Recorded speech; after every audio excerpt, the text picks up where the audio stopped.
Hey everyone, Kevin here. Look, I know there are a lot of you who do not necessarily trust the Federal Reserve, especially after Jerome Powell's transitory faux pas, but researchers, a substantial amount of researchers over at the Dallas Federal Reserve, just put together a warning for the entire U.S. housing market.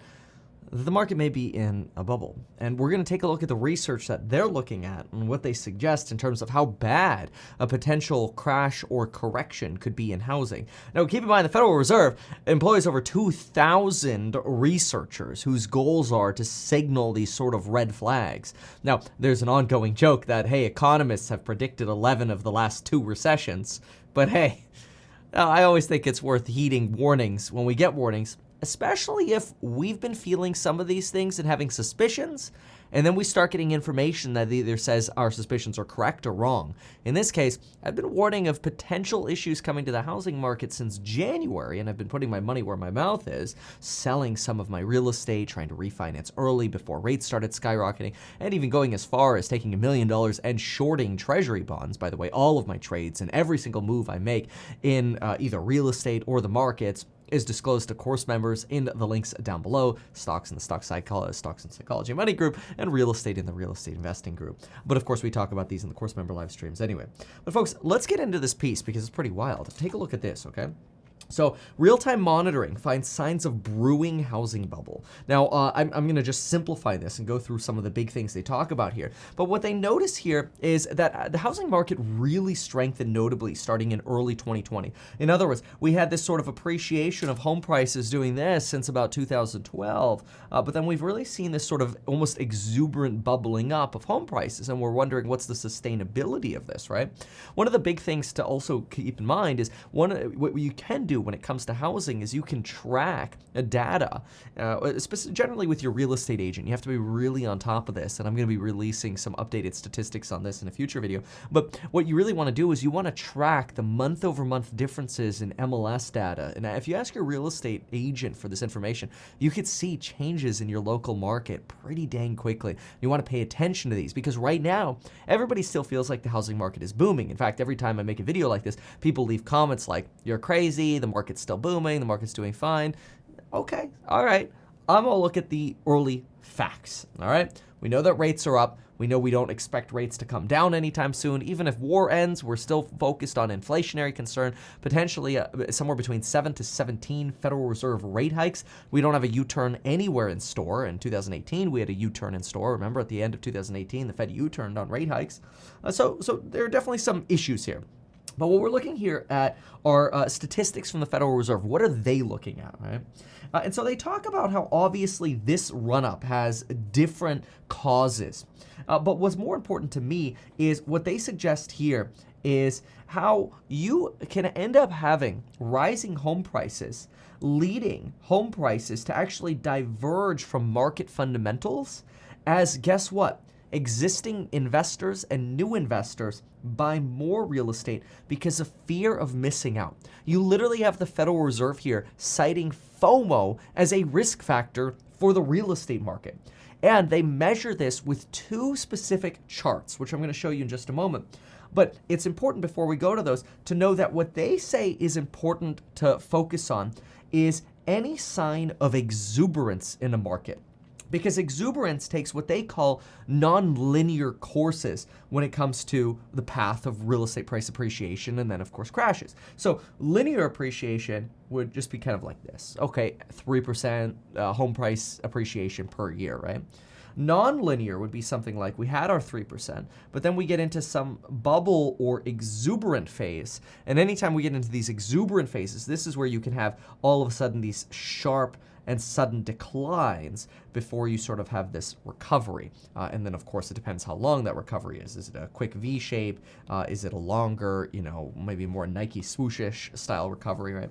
But anyway, so the indicators they've put together here, shockingly, in my opinion, see, this is the part where they talk about non-linear exuberance, but don't worry so much about that. What's shocking about this is the data that they put together on these charts that I'm going to show you really only go back to the 3rd quarter of 2021. And I promise you, out of every indicator I'm looking at, this has only gotten worse. So whatever you see here, if what you see in these charts makes you nervous, the data's gotten worse, and it should make you more nervous. We'll see. But take a look at this.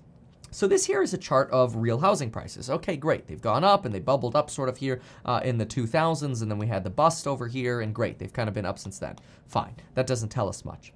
But what's this gray section? Because it certainly doesn't signal a recession, because the recession was like over here, right? So it doesn't. What this gray box here signals is actually a period of time during which the Federal Reserve believes that real housing prices adjusted for inflation are above the 95 confidence interval that we're in a time of exuberance. And so they give a lot of tests for this. They talk about all the indicators they use here. And when they put these indicators together, their formula says any result above a 95% threshold signifies 95% confidence of abnormal, explosive behavior, or housing market fever, or in other words, exuberance and FOMO. And so this is the FOMO chart, that there was FOMO between the period of 1998 and about 2007, that we briefly had FOMO over here at the beginning of 2018, which is crazy because you could actually go back to my videos at the beginning of 2018, and I talk about how it feels like the housing market is shifting. And we actually ended up having a brief decline of about 12%. The real estate market still ended up positive that year when the Fed U-turned. But we had a brief decline in real estate prices following that exuberance. And it's crazy to see their chart sort of align with exactly the videos that I was making, because I didn't see this chart then. It's kind of a cool chart. But anyway, so now they're saying, here we are again in this exuberance phase. And so you can see that at the bottom here, see this sort of red line that goes across the bottom here, this dotted line? That red line says anytime real home prices are above that sort of 95% confidence interval, we're in a period of potentially a bubble in the making, right? Or that people are being a little too FOMO-ish when it comes to real estate. Now, look, I'm a big fan of buy and hodl real estate, and I'll talk about some of the ideas that I have regarding what to do with real estate towards the end of the video. But let's see what else they say. So this is chart number one. Chart number one is, yeah, okay, we're seeing signs of exuberance. The second chart that they refer to, so I should actually put number two. So this is number one right here.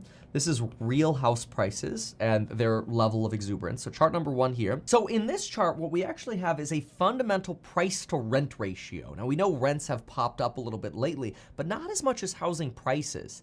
And so when we look at the fundamentals, hey, based on interest rates, based on costs for actually being a landlord, what should rents be? You can see there are periods of excess where home prices have actually substantially exceeded what rents are.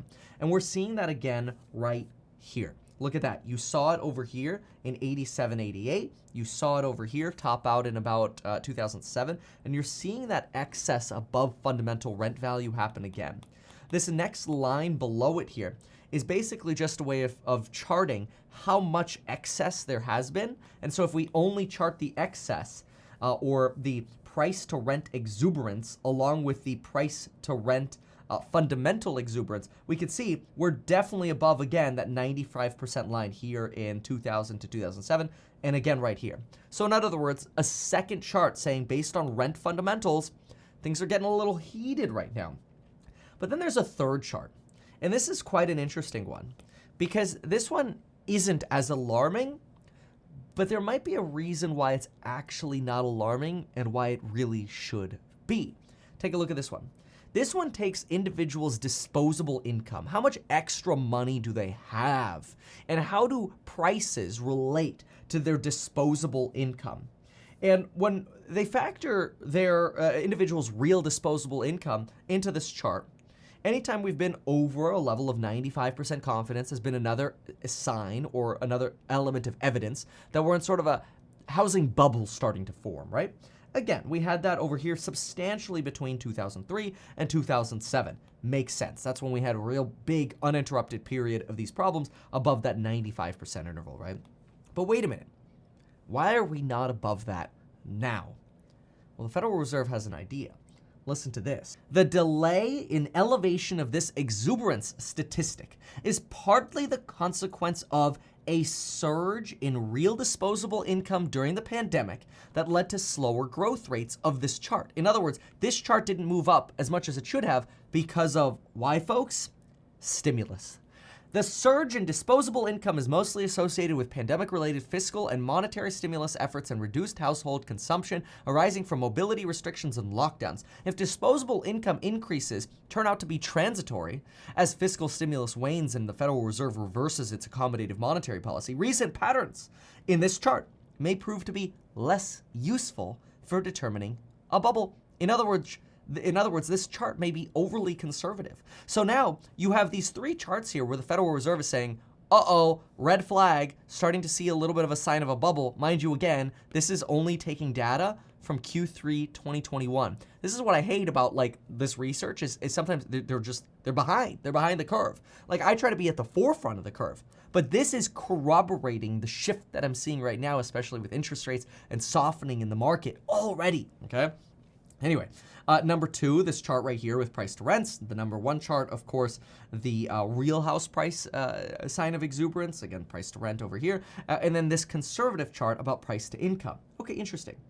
And so then they talk about how, hey, look, we've had a lot of reasons here for prices going up. Low interest rates, supply chain disruptions, stimulus programs, and prices that have been fueled by a fear of missing out wave of exuberance. Now, they do say, bottom line, in terms of a correction, and then I'm going to talk sort of about my opinion here, and this is also kind of aligned with what I've said. They say here, based on present evidence, there is no expectation that a fallout from a housing correction would be comparable to the 2007 to 2009 financial crisis. This is where values went down 40%, right? In terms of magnitude and gravity. That's because the household balance sheets are in better shape, credit scores are in better shape, borrowing, everything's in better shape, right? But that a housing correction could still come, and we've got some red flag indicators here. Now, here's something that we talked about with course members this morning, and we regularly have these sort of deep dive discussions. Consider this really quickly. If you bought a house for $350,000 and your equity in that house was $30,000, or you put $30,000 down when you bought it, and ignoring principal pay down here, let's say that house is worth $600,000 down. Well, folks, that would mean you have $280,000 of equity in this property, right? Well, what happens if the housing market doesn't go down 40% like in 2008, right? Let's just say the housing market goes down 20%. Well, a 20% reduction would mean you've lost $120,000. That doesn't mean your net worth went down 20%. In fact, your net worth just went from $280,000 down $120,000, went down to $160,000, or your equity in this property, assuming this was all your net worth here, right?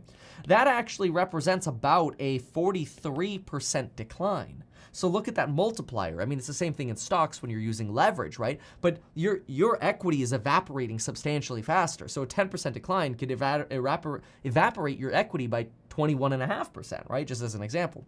And so that has implications to how people feel about their own personal wealth and how much they're willing to spend, and that has potential implications for stock earnings, right? So what do you do in this scenario? And Federal Reserve basically ends up just by talking about how these are warning indicators. Okay, got it. So what do you do in this scenario? Well, at this point, it does seem a little bit late to refinance. So in talking with course members, I sent alerts that I was refinancing as much as possible, starting in the third week of January and the first week of February, and that was potentially also a time to start selling some properties. But I'm not a big fan of selling properties unless you have a better opportunity to go to. I'd rather potentially take a little bit of that equity out and have it ready in the event I can go shopping for more real estate. Right now, it's gotten a lot tougher to do refinances. Now it might be a little too late because rates are already so high, so it might make more sense to do nothing. Now, I'm not also a big fan of selling because if you sell, you're probably gonna, you're already gonna take a beating on rates being higher, and you're probably looking at somewhere between 7 to 8% in selling costs, repairs, commissions, escrow title, all this crap. And then we're gonna potentially pay taxes, and then where are you gonna put the money, right? So unless you have a solution for all of these things, taxes, where you're gonna put the money, you have a better opportunity, and you wanna try to time the market, it probably doesn't make sense to actually do anything. Now, while I can't give financial advice, being a real estate broker, ironically, we can actually give real estate advice.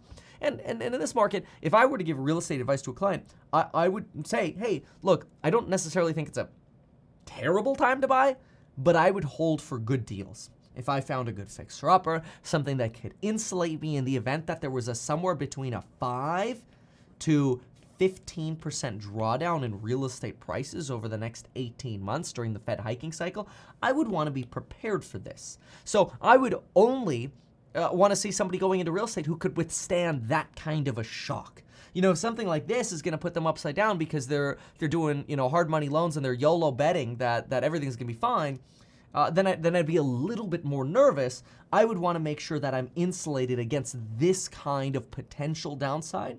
But it's also entirely possible that the FOMO cycle continues. And this is where we don't have a crystal ball, we can't guarantee, but look how long the FOMO cycle lasted over here.